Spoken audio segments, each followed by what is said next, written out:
Over the past week, Senator Elizabeth Warren has been sparring with President Obama largely because of this. Democrats in the next few weeks could give Republicans the very tool they need to dismantle Dodd-Frank.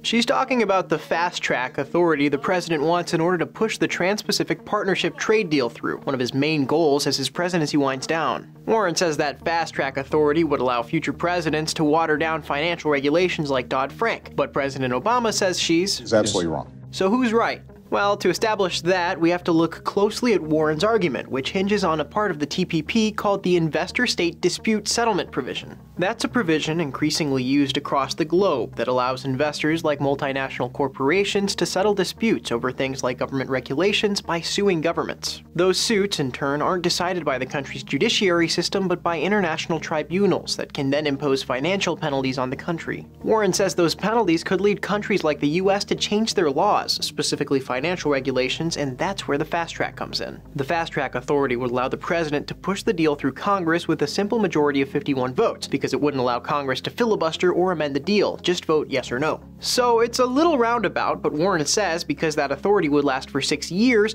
if a Republican who wants to cut back US regulations wins the White House, they could then use a trade deal to do it. President Obama says it's more than a little roundabout. And it doesn't make any sense. Because he signed the financial regulations Warren says his TPP would be endangering. In the meantime, Warren and a handful of other Democrats are calling on the president to release the text of the deal to the general public, but they're running out of time. The deal could see a vote in the Senate as early as this week. For Newsy, I'm Sebastián Martínez.